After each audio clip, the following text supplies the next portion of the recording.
सूरजपुर नगर में एक सोने का व्यापारी था। उसका नाम था हरि सिंह। वह सोने के गहने बनाकर बेचता था। वह सोने में मिलावट नहीं करता था। उस बाजार में और भी सुनारों की दुकानें थी, लेकिन सबसे ज्यादा भीड़ हरि सिंह की दुकान पर ही रहती थी। बाकी दुकानदार हरि सिंह से बहुत परेशान रहते थे, क्योंकि वे मिलावट करके ज्यादा मुनाफा कमाना चाहते थे।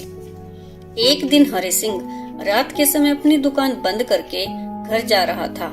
तब वहाँ के कुछ सुनारों ने उसे बुलाया और कहा, भाई, तुम तो हम सबका धंधा बंद करवा दोगे। तुम भी हमारी तरह सोने की मिलावट करके मोटा पैसा बना सकते हो। इतनी ईमानदारी से तुम्हें मिलता ही क्या होगा। उनकी बात सुनकर हरि सिंह के मन में लालच आने लगा। वह यही सब सोचता हुआ घर पहुंचा। घर पर उसकी बेटी, जिसकी उम्र 5 साल थी, वह आकर अपने पिता के गले लग गई। हरि सिंह ने उससे बहुत प्यार किया। तभी उसकी पत्नी विभा उसके लिए खाना ले आई। आज विभा हरि सिंह को देख रही थी। उसका मन खाने में नहीं था।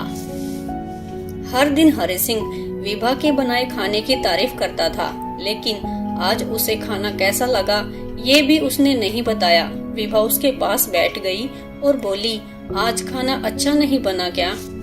हरि सिंह जैसे किसी नींद से जगा हो और उसने कहा, नहीं नहीं, खाना तो बहुत अच्छा है, शायद मेरा ध्यान ही कहीं और था। विभा, मैं तुमसे कुछ बात करना चाहता हूँ। तुम मेरी हालत जानती हो, हम लोग केवल अपने खर्चे ही चला पाते हैं। ऐसे में मेरे साथ के दुकान वाले पहले से बहुत अमीर हैं, क्योंकि वे सोने में मिलावट करते हैं, जिसका पता ग्राहक को कभी नहीं लगता। इस तरह से वे उस गहने की 4 गुना कीमत वसूल कर लेते हैं। विभा बोली, आप साफ साफ बताइए, बात क्या है? यह सुनकर हरि सिंह बोला, आज कई दुकानदारों ने मुझे रोककर कहा कि मुझे भी मिलावट करनी चाहिए। मैं भी सोच रहा हूँ, अगर थोड़ी सी मिलावट कर ली जाए तो किसी को क्या ही पता लगेगा। इतने सालों में जो विश्वास मैंने कमाया है, उसे अब इस्तेमाल करना चाहिए। हम भी अमीर बन जाएंगे। विभा, हमारी बच्ची का भी तो भविष्य है, उसके लिए भी हमें पैसे जोड़ने हैं। विभा यह सुनकर बहुत आश्चर्यचकित हो गई। उसने कहा, मुझे समझ नहीं आता, आज तक आप बिल्कुल ईमानदारी से चलते थे, आप पर लोग भरोसा करते हैं। आज आपको क्या हो गया? आज मन में ये बेईमानी का ख्याल कैसे आ गया? हरि सिंह ने झुंझलाते हुए कहा, अरे तुम तो कुछ समझ ही नहीं रही हो।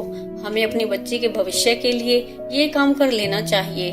कुछ साल ऐसा करके हमारे पास पैसे आ जाएं, फिर हम ये सब नहीं करेंगे। यह सुनकर विभा को बहुत गुस्सा आया। उसने कहा, क्या आप अपनी बच्ची को चोरी के पैसों से पाल पोस कर बड़ा करेंगे? यह तो सही नहीं है। लेकिन हरि सिंह अपनी जिद पर अड़ा था। वह अब किसी भी कीमत पर अमीर बनना चाहता था। उसने विभा से आगे बात करना ठीक नहीं समझा और चुपचाप खाना खाकर सोने चला गया। विभा उसके इस तरह के इरादे से बहुत सदमे में थी। उसे लग रहा था कि कहीं इन पैसों से उसके घर का सुख चैन न चला जाए। अगले दिन हरि सिंह दुकान पर गया और अपने कारीगर से सोने के जेवर में मिलावट करने के लिए कहा। कारीगर ने थोड़े से तांबे की मिलावट करके जेवर बना दिए। अगले दिन ग्राहक जब अपने जेवर लेने आए तो बोले, भाई हरि सिंह जी, मेरे बेटे की शादी है, इसीलिए मैंने ये जेवर बनवाए हैं। हम लोगों में रिवाज है कि बहू के मायके में ज्यादा से ज्यादा जेवर लेकर जाते हैं, जिससे हमारी शान बढ़ जाए। हरि सिंह ने जेवर दे दिए और पैसे लेकर रख लिए। शाम को उसके कारीगर ने बचा हुआ सोना हरि सिंह को दे दिया। हरि सिंह सोना लेकर घर आ गया। उसे अब यह लग रहा था कि अगर इतना ही सोना रोज बच जाए तो वह बहुत अमीर बन जाएगा और कुछ दिन के बाद इस बचे जेवर से ही गहने बनाकर बेच दूंगा। उस रात हरि सिंह अपने भविष्य के बारे में सोचकर खुश हो रहा था। इधर विभा को जब ये पता लगा तो वह बहुत परेशान हो गई। उसने हरि सिंह को फिर से समझाने की कोशिश की, लेकिन उसने अपनी पत्नी को मूर्ख बताया और वह सोने चला गया। रात को उसने सपना देखा कि उसकी बेटी बड़ी हो गई और उसका विवाह का दिन आ गया। जिस दिन उसका विवाह था, उसी दिन हरि सिंह की चोरी का पता लड़के वालों को लग जाता है और वे बारात वापस ले जाते हैं। हरि सिंह की आंख खुली। वह पसीने में नहा गया था। उसने विभा को सपने के बारे में बताया। विभा ने कहा, आपकी ईमानदारी ही हमारे लिए सबसे बड़ी दौलत है, ये काम छोड़ दीजिए। हरि सिंह बोला, हाँ, अब मैं आगे से कभी ये काम नहीं करूँगा, लेकिन अब इस सोने का क्या करूँ? सेठ जी को वापस करना ही सही होगा, लेकिन वो मेरी बात पर विश्वास नहीं करेंगे।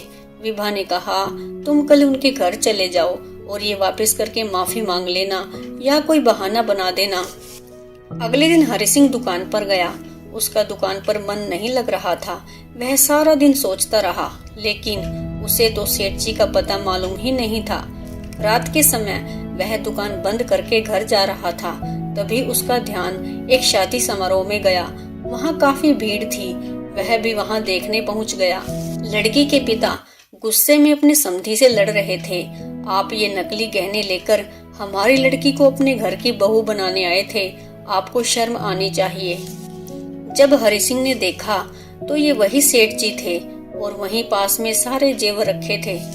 सेठ जी ने कहा, आप एक काम कीजिए, अपनी जान पहचान के किसी सुनार को बुलाइए, उससे गहनों की जांच करवाइए।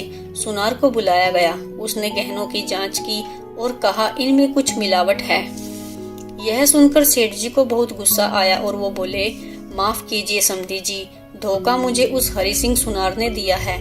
मैं कल ही उसकी दुकान बंद करवा दूंगा, उसे जेल करवा दूंगा। तभी हरि सिंह आगे आया और बोला, सेठ जी, आपके गहनों में गलती से मिलावट हो गई। गहने बन नहीं पा रहे थे, उनकी मजबूती के लिए हमें मिलावट करनी पड़ी। मैं सोना साथ में लेकर आपको ढूंढ रहा हूँ, आपका कोई पता नहीं था। तभी अचानक मैं शादी में आ गया, मुझे माफ कर दीजिए, यह रहा आपका सोना। यह कहकर हरि सिंह ने सोना सेठ जी को दे दिया। सुनार ने सोना तोला तो बराबर मिलावट के जितना था। सेठ जी ने कहा, अगर तुम समय पर नहीं आते तो आज समाज में मेरी बहुत बेइज्जती हो जाती। लड़की के पिता ने सेठ जी से माफी मांगी और विवाह की रस्में शुरू हो गई। हरि सिंह घर आया। आज वह बहुत खुश था। उसने सारी बात विभा को बताई।